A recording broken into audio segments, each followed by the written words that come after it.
अस्सलाम वालेकुम मेरे समझदार पाकिस्तानियों। मेरा नाम रेहान तारिक है और आप मेरा यूट्यूब चैनल और फेसबुक पेज देख रहे हैं। करोड़ दरूद आका दो जहां नबी मेहरबान मोहम्मद मुस्तफ़ा सल्लल्लाहु अलैहि वसल्लम पर। इस दुआ और इस उम्मीद के साथ इस व्लॉग का आगाज करते हैं कि अल्लाह रब्बुल इज़्ज़त इस मुल्क के फैसला साजों के दिलों में समझदार पाकिस्तानियों के लिए नरमी पैदा कर दिया। अब की बार सिर्फ FIA नहीं बल्कि एंटी करप्शन ने भी साबिक chief of the army staff general retired Qamar Javed Bajwa के समधी मशहूर जमाना साबिर हमीद मिट्ठू को तलब कर लिया है और ज़ाती हैसियत में तलब किया गया है। और सिर्फ साबिर हमीद मिट्ठू नहीं है बल्कि उन समेत 3 कारोबारी शख्सियात हैं जिनको इंक्वायरी के लिए, पूछगछ के लिए, तहकीकात के लिए तलब किया गया है और बड़ी कार्रवाई भी मुतवक्के है। अब जनरल रिटायर्ड कमर जावेद बाजवा का साबिर हमीद मिट्ठू से क्या ताल्लुक है, ये सब लोग जानते हैं, बड़े करीबी हैं, अजीज़ हैं, समधी हैं। जनरल बाजवा के बेटे की शादी साबिर हमीद मिट्ठू की बेटी के साथ हुई है, लेकिन उससे बढ़ के रिपोर्टेडली, मुबैना तौर पर एलिजिडली मैं कहूंगा, साबिर हमीद मिट्ठू को जल बाजवा का फ्रंट मैन भी समझा जाता है। साबिर हमीद मिट्ठू DHAs के अंदर जो है वो कॉन्ट्रैक्ट जनरल रिटायर्ड बाजवा के दौर में लेते रहे, ठेके लेते रहे। जाहिर है बासर लोग ही जमीनें वागुजार करा के फिर महंगे दामों फरोख्त करने का कारोबार और व्यापार, और DHA के अंदर एक बड़े रियल एस्टेट टाइकून के तौर पर साबिर हमीद मिट्ठू को जाना जाता है।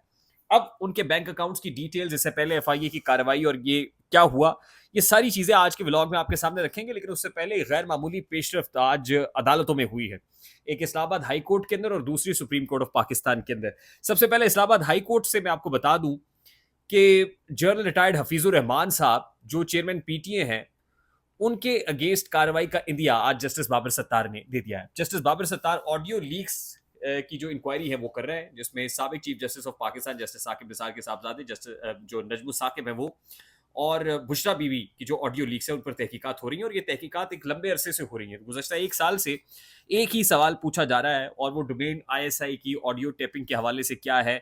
इस हवाले से जो टेलकोज हैं, टेलीकम्युनिकेशन कंपनीज, वो उनका किरदार और पाकिस्तान टेलीकम्युनिकेशन अथॉरिटी का क्या किरदार है, ये बहुत सारे सवाल जो हैं, सादा से सवाल पूछे जा रहे हैं, लेकिन इनका जवाब नदारद है। तो आज additional attorney general Usman Dogal Islamabad high court के जज जस्टिस बाबर सत्तार की अदालत में पेश हुए और उन्होंने इंतहाई हैरान को इंकशाफ किया, और वो ये कि ISI और IB वो टेलीकम्युनिकेशन कंपनी से जो डेटा है वो ले सकती हैं। ये कहा है कि रिकॉर्ड वो तलब कर सकती हैं, और उन समेत जो तहकीकाती एजेंसीज हैं वो FIA की जो मंजूरी के साथ जो है वो ये तमाम तर डेटा, यानी वजारत दाखिला की मंजूरी के साथ ये तमाम तर डेटा जो है वो हासिल कर सकती हैं। जबकि इससे पहले chairman PTA general retired Hafeezur Rahman साहब ने ये मौक़िफ़ अपनाया था, और ख़ुद PTA की मैनेजमेंट ने मौक़िफ़ अपनाया था कि ऐसा कोई इख्तियार जो है वो एजेंसीज़ के पास नहीं, और ना ही टेलकोज़ या PTA जो है वो ऐसा डेटा जो है वो शेयर करती हैं। अब एडिशनल अटॉर्नी जनरल का आज ये एतराफ़ करना कि ये ले सकती हैं, और उधर PTA का ये कहना कि ऐसा नहीं हो सकता, इस पर जस्टिस बाबर सत्तार ने खासी बरहमी का इज़हार किया और इंदिया दिया कि तौहीन अदालत की कार्रवाई कंटेम्प्ट प्रोसीडिंग्स इनिशिएट करेंगे वो अगेंस्ट चेयरमैन PTA और PTA हुक्काम के।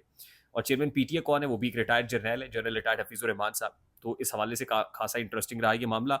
और उसके साथ साथ जो इम्पोर्टेंट चीज़ है वो जस्टिस बाबर सत्तार की अदालत के अंदर आज एक इस्तदा है जो एडिशनल अटॉर्नी जनरल की जानिब से की गई कि इस समात को इन चैम्बर करें, यानी अपने चैम्बर के अंदर ये समात करें, पब्लिक डोमेन में नहीं आनी चाहिए, बाहर ये डिस्कशन नहीं होनी चाहिए। तो जस्टिस बाबर सत्तार ने कहा कि कौन सा ऐसा जो कौमी सलामती का जो इशू है वो इस समात के साथ होता है, और मैं इन चैम्बर में क्यों करूँ। आपने जिसकी सर्वेलेंस करनी है, ISI ने जिसकी सर्वेलेंस करनी है वो जाके भले करता रहे, मैं इन चैम्बर समात नहीं करूंगा, और आप अदालत को इस अंदाज में डिक्टेट नहीं कर सकते। हाँ, अगर बहुत ही आपको कोई रिजर्वेशन से तहफ़्फ़ुज़ात है तो जाइए सुप्रीम कोर्ट के अंदर, मेरी समात को, प्रोसीडिंग्स को जो मैं चला रहा हूँ इसको चैलेंज कर दीजिए, वहाँ से कलअदम करा लें, सुप्रीम कोर्ट चले जाएँ। तो जस्टिस बाबर सत्तार ने एक रास्ता भी दिया कि आप जस्टिस काजी फ़ाइज़ ईसा के पास चले जाएँ और वहाँ से मुअत्तल करा के ले आएँ, यानी सुप्रीम कोर्ट ऑफ पाकिस्तान में चले जाएँ। अच्छा, दूसरी इंपॉर्टेंट खबर ये है कि आज ही सुप्रीम कोर्ट ऑफ पाकिस्तान के अंदर जो 3 जजेस हैं, including chief justice Lahore High Court, अब साबिक chief justice Lahore High Court हैं शहजाद मलिक साहब, साबिक chief justice Sindh High Court Aqeel Abbasi, और शायद बिलाल साहब जो लाहौर हाई कोर्ट के जज हैं, उन्होंने हल्फ उठा लिया है, और अब बाकायदा तौर पर जो स्ट्रेंथ है सुप्रीम कोर्ट ऑफ पाकिस्तान की वो 17 जजेस की हो गई है, यानी जो खाली नशिस्तें थी, वेकेंट जो सीट्स हैं वो फिल कर ली गई हैं। तो अब जो फुल स्ट्रेंथ है सुप्रीम कोर्ट ऑफ पाकिस्तान की हो गई है। लेकिन अभी सुप्रीम कोर्ट ऑफ पाकिस्तान का जो 13 रुकनी बेंच है, जो फुल कोर्ट है, वो समात कर रहा है मखसूस नशस्तों से मुताल्लिक, और वो भी खासी गर्मा गर्मी उसके अंदर हो रही है। आज तो जस्टिस अतर मिनल्ला का सब्र जवाब ही दे गया, और उन्होंने कहा कि सुप्रीम कोर्ट ऑफ पाकिस्तान कसूरवार है। जो मुल्क के अंदर इंसानी हुकूक की पायमाली हो रही है, खिलाफ वर्जियाँ हो रही हैं। 8 जो फरवरी को इंतखाब हुआ, उस हवाले से जो डिस्क्रिपेंसीज़ की पिटीशन सुप्रीम कोर्ट में जमा कराई गई, वो पिटीशन अभी तक टेकअप नहीं की गई।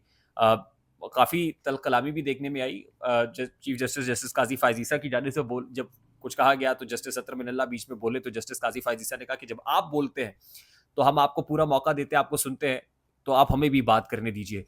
तो एक तरफ तो 8 जो फरवरी के इंतखाबात हैं, आम इंतखाबात, उन पे रिज़र्वेशंस, 13 जनवरी का बल्ले का इंतखाबी निशान वापस लेने के तहफ़्फ़ुज़ात, फिर मखसूस नशिस्तें दीगर जमातों के अंदर डिस्ट्रीब्यूट कर देने का, माले गनीमत समझ के डिस्ट्रीब्यूट कर देने के मामले के ऊपर तहफ़्फ़ुज़ात। लगता ये है कि समात भी फैसला कुन मरहले में दाखिल हो रही है, क्योंकि उससे पहले फैसल सिद्दीकी साहब के, सलमान अकरम राजा साहब के, दीगर के जो दलाइल है मुकम्मल हो गए। अब आज जो है वो मखदूम अली खान साहब के दलाइल जो है, अगर वो भी मुकम्मल हो जाते हैं, तो फिर फैसला महफूज हो सकता है।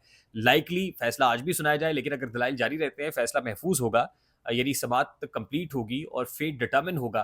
पाकिस्तान तहरीक इंसाफ या सुन्नी इत्तेहाद काउंसिल का मखसूस नशिस्तें मिलेगी या नहीं मिलेंगी। लेकिन आपको, जैसे मैं पहले बता चुका हूँ, कि इस्टेब्लिशमेंट की ख्वाहिश, जो ताकतवर हल्के हैं या हुकूमत, यही चाहेगी कि नशिस्तें उनके हिस्से में रहें, ताकि 2/3 मेजॉरिटी बने और उससे वो हर मुमकिन कानून साजी करा सकें। तो ये मामला जो है वो सियासी तौर पर खासा पेचीदा है, लेकिन आज समात में क्या, और लाइकली ये स्प्लिट डिसीजन ही होगा। ये ऐसा नहीं हो सकता कि कुछ कंसेंसस डिसीजन आए। जजेस की राय में तकसीम पाई जाएगी। अच्छा, लास्टली मैं आपको जो जल बाजवा के समधी हैं, साबिर हमीद मिट्ठू साहब और चौधरी अशरफ साहब, और जो दीगर जो 3 टोटल बिजनेस कम्युनिटी से ताल्लुक़ रखने वाले लोग हैं, उनको एफआईए और एंटी करप्शन ने तलब किया है। एंटी करप्शन ने 26 तारीख को तलब किया, 26 जून को, और एफआईए ने 27 जून को तलब कर रखा है। इससे पहले भी एफआईए ने साबिर हमीद मिट्ठू साहब को जो है वो नोटिस इशू किए थे, और बताया गया था कि उनकी 14 मुल्क में बैंक अकाउंट्स हैं और 5 गैर मुल्की बैंक अकाउंट्स हैं, और टोटल जो है वो रकम, उसका तयन को 5.3 बिलियन, 5.3 अरब रुपए हुआ था। लेकिन ताज्जुब की बात तो ये है कि ये नोटिस सर्व होने के फौरन बाद इस नोटिस को वापस ले लिया गया था, इसको गलत फहमी करार दिया गया था, और क्लीन चिट दे दी गई थी साबिर हमीद मिट्ठू साहब को। जाहिर है उसकी एक बड़ी वजह यह है कि उनके पीछे जल बाजवा है। लेकिन अब एक बार फिर लगता यह है कि फिर पक्के पैरों से कार्रवाई करने की कोशिश की गई है। अगर जल बाजवा नहीं, तो साबिर हमीद मिट्ठू को जो है ना वो प्रेशराइज किया जाएगा, और उसका मतलब और मकसद तो यही होगा कि एक पैगाम दिया जा सके। हुकूमत ज़रूर चाहती है, हुकूमत ज़रूर चाहती है, मगर देखने की बात यह कि क्या इस्टेब्लिशमेंट चाहती है।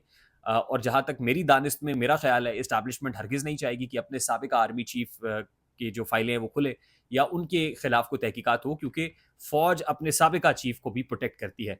आई होप मेरी बात आप तक पहुंची होगी। अगर पहुंच जाए तो वीडियो को लाइक और शेयर करना मत भूलिएगा। चैनल पे नए तो चैनल को सब्सक्राइब कर लीजिएगा, बेल आइकन ज़रूर दबाइएगा। मुझे रेहान तारिक को इजाज़त दीजिए, अपना बहुत सारा ख्याल रखिएगा। अस्सलाम वालेकुम।